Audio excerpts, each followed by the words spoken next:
पुष्प तोड़ रहे और लता की ओट जैसे ही हटी, अब राम ने सीता को देखा, सीता जी ने राम को देखा। खड़े हो जाओ राम लक्ष्मण। और जो सीता जी तक उसी पर रही है राम। अब का ब्याह होगा दूर हटो पीछे।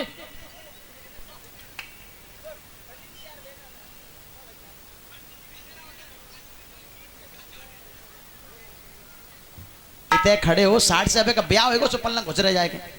सीता जी थे बढ़िया है रही जी ने कलियुग के राम है। लता की जैसी ओट हटी, अब राम ने सीता को देखा, सीता जी ने राम को देखा। आंखों ही आंखों मुलाकात हो गई और रहे दोनों खामोश मगर बात हो गई। कहने का मतलब राम ने सीता जी की छवि अपने हृदय में बिठा ली और सीता जी ने राम की छवि अपने हृदय में बिठा ली है। एक दूसरे को देख करके मुग्ध हो गए। और भगवत प्रेमियों, वहां से सीता जी आज पूजा करने के लिए सहेलियों के साथ मंदिर की तरफ बढ़ गई और राम पुष्प तोड़ते हुए बढ़ते जा रहे हैं आगे को। और सहेली कहां चली गई? बड़ी जरेलियां हैं। देख लो अब ब्याह सब अच्छा लगता तो है। पूजा में तो शामिल हो जाओ, संग तो आई क्या कहते हैं, पूजा करवाए भी तो भैया टकी रह गई।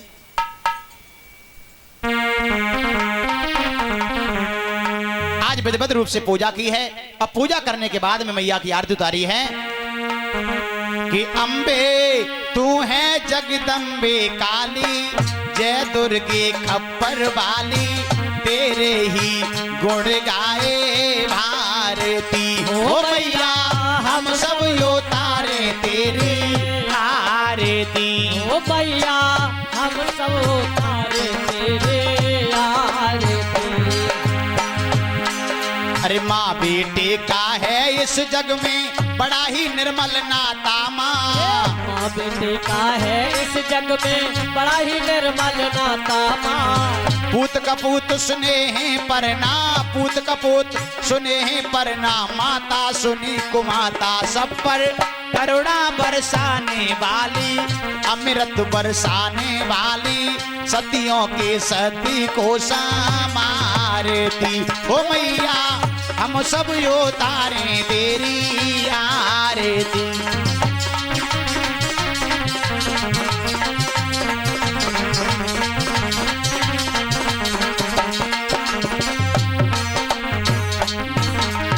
नहीं मांगते धन और दौलत, ना चांदी ना सोना माँ। नहीं मांगते धन और दौलत, ना चांदी ना सोना माँ। हम तो मांगे तेरे मन में, हम तो मांगे तेरे मन में एक छोटा सा कोना, सबकी बिगड़ी बनाने वाली, लाज बचाने वाली, सतियों के सती को समारती। ओ मैया हम सब यो तारे तेरे आरती।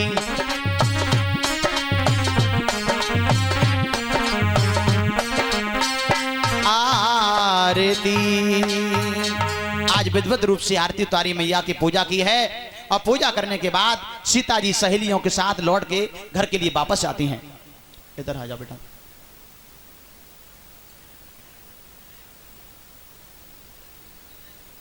इधर जो है श्री राम और लक्ष्मण पुष्प तोड़ करके गुरुदेव के पास में पहुंचे हैं और वहां गुरुदेव ने आज विधिवत रूप से पूजा की है।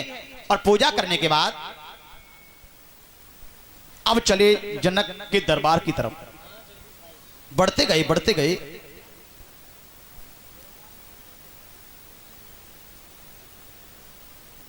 जनक जी महाराज को पता चला है कि हमारे दरबार में विश्वामित्र राम और लक्ष्मण के सहित पधारे हैं। तो आज खुशियों का पारोवार नहीं रहा, स्वयं चल करके गए और बुला करके लाए और ऊंचे से आसन पर राम और लक्ष्मण को बिठा देते हैं। कुर्सी बैठ लो महाराज। लक्ष्मण बड़ा अभ्यास है मक्कार। लक्ष्मण ना लक्ष्मण बोलता। अच्छा लक्ष्मण। भैया दूर दूर से बड़े राजा लोग आ रहे हैं धनुष का खंडन करने के लिए।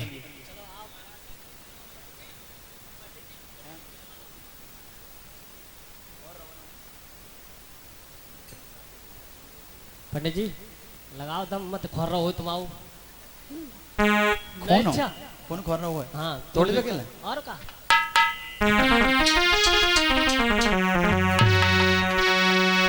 बड़े बड़े दूर से राजा लोग आए धनुष का खंडन करने के लिए हैं? और जैसी वृद्धावली सुनाई गई कि जो राजा इस धनुष का खंडन करेगा, तोड़ेगा, उसी के साथ सीता जी का विवाह कर दिया जाएगा, जो है रिश्ता जोड़ दिया जाएगा। अब बारी बारी से राजा लोग तोड़ने लगे हैं, लेकिन धनुष को तोड़ना तो बहुत बड़ी बात, हिल भी नहीं रहा है, हिल भी नहीं रहा है।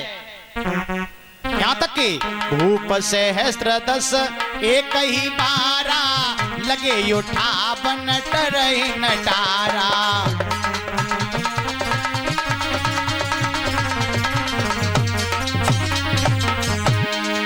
भूप सहस्त्र दस एक ही बारा, लगे उठावन टरई नटारा।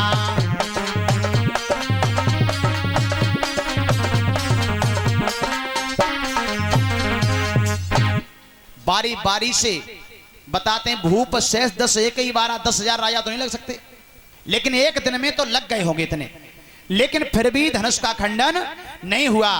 और जब धनुष का खंडन नहीं हुआ है तो आज जोशी में बाजे बजने बंद पड़ गए, फीके पड़ गए, सबके चेहरे पर उदासी आ गई। और जनक जी महाराज खड़े हो गए और कहने लगे हैं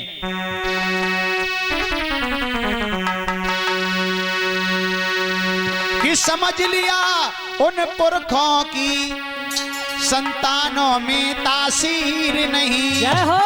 और हम खुले तौर से कहते हैं दुनिया में कोई वीर नहीं।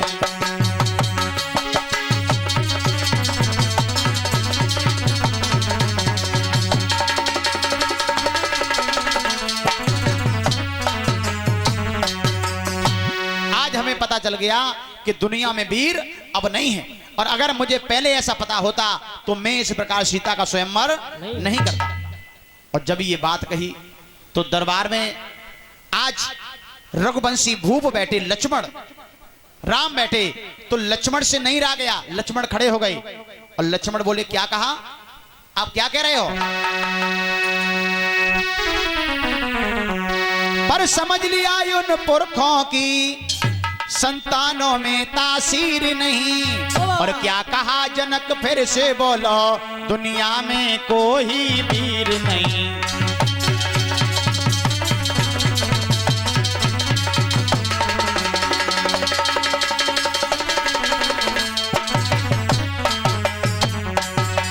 ये नाथ अगर आज्ञा पाऊं तो कुल ब्रह्मांड उठाऊं मैं, और गेंद की तरह डालूं छाल 100 योजन तक ले जाऊं मैं।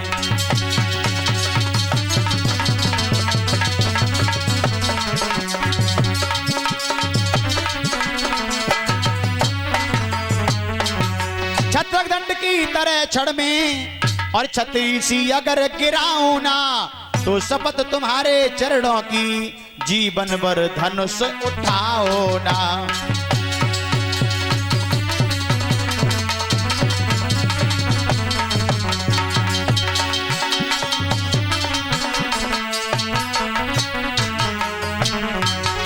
क्या कह रहे हो आप? कह रहे धनुष पृथ्वी पर भूप नहीं, धनुष हिला भी नहीं। अरे ये धनुष तो कुछ भी नहीं है, चाहो तो इस धरती को भी गेंद की तरह उछालूं और 100 योजन दूर लेकर के जाऊं। ये धनुष तो हमारे लिए कुछ भी नहीं है, गुरु की आज्ञा मिल जाए तो। और जब ये बात कही ना तो गुरु विश्वामित्र बोले, बेटा लक्ष्मण ये आपका काम नहीं है, आप व्यर्थ जोश मत दिखाओ, आप नीचे बैठ जाओ, काम तो राम का है। लक्ष्मण को नीचे बिठाया और राम से कहा कि बेटा राम, आप जनक के संताप को दूर करो। राम खड़े हो गए गुरु की आज्ञा को पाते ही। अब धनुष की तरफ बढ़े तो जो राजा लोग वहां पर आए जिनसे धनुष हिला नहीं, वो राम को देख के हंसने लगे और कह रहे देखो अब चलिए चिड़िया पाड़ उठाए वे को। और मालूम हंसते कौन है? हंसते वो ही तो हैं जो काऊ लायक नहीं होते हैं। जो भारी होता है कभी उड़ता नहीं है, लायक होता है कभी हंसता नहीं है। पहले तो धनुष की परिक्रमा की और परिक्रमा करने के बाद में हाथ जोड़ के खड़े हो गए, आंखें बंद की और भोले भगवान से प्रार्थना की है कि प्रभु मैं आपके धनुष का खंडन करने के लिए जा रहा हूं, आपकी क्या राह है, आपकी क्या राह है।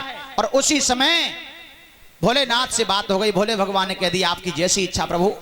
और जैसी आज्ञा मिली भोले भगवान की, श्री राम ने आज आगे बढ़े और धनुष को उठा लिया और उठा करके उसका खंडन कर दिया। जोरदार ताली बजाएं सभी लोग। अरे लेत चढ़ावत खींचत गाड़े, अरे काऊ न लखा दे कि सब ठाड़े।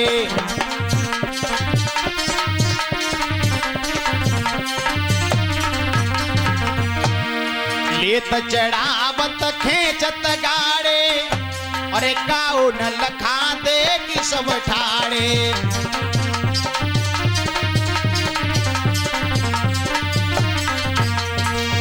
धनुष का खंडन कर दिया है और जब खंडन हुआ तो किसी ने जान नहीं पाया धनुष कब टूट गया। आवाज विशाल हुई, एक चिंगारी सी निकली, आंखें चकाचौंध हो गईं। जैसे शरीर से जब आत्मा निकलती है तो कोई देख नहीं पाता है, ऐसे ही किसी ने देख नहीं पाया। और भगवत प्रेमियों, आज इधर परशुराम के कान में आवाज पड़ी, परशुराम भी दौड़े चले आए। परशुराम से लक्ष्मण से काफी वार्ता हुई है और अंत में परशुराम को भी राम के आगे झुकना पड़ा। राम के आगे झुकना पड़ा। परशुराम को क्रोध क्यों आया? क्रोध इसलिए आया कि जो धनुष था ये परशुराम का अभिमान था, और जब किसी का महाराज अभिमान टूटता है तो क्रोध तो आता है, इसलिए क्रोध आया था। और भैया जैसे ही आज परशुराम ने अपनी हार मानी है, सीता जी बरमाला लेके आगे बढ़ी हैं। आ जाओ लली।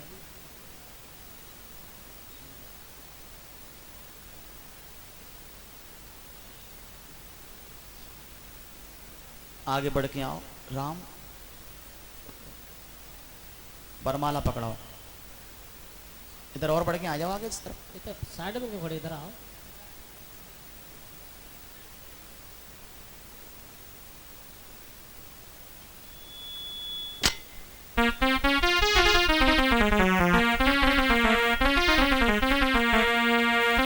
सीता मैया श्री राम के गले तक उचक उचक रह जाती, पहुंच नहीं पा रही, क्योंकि सीता जी छोटी थी और श्री राम बड़े हैं। तो आज सुनैना मैया ने देखा, सुनैना मैया कह रही हैं कि लला के झुकी जइयो तनिकर रघुबीर, लली मेरी बारी है। झुकी जइयो तनिकर रघुबीर, लली मेरी बारी है।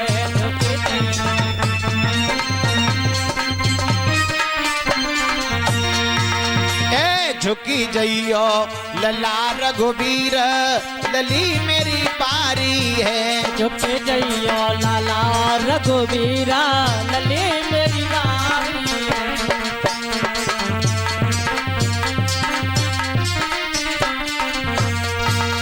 सुनैना मैया ने कहा कि झुक जाओ, तो राम ने सोची ला झुके जा रहे, सासू मां कह रही तो झुके जा रहे, लेकिन पीछे खड़े लक्ष्मण बोले भैया क्या कर रहे?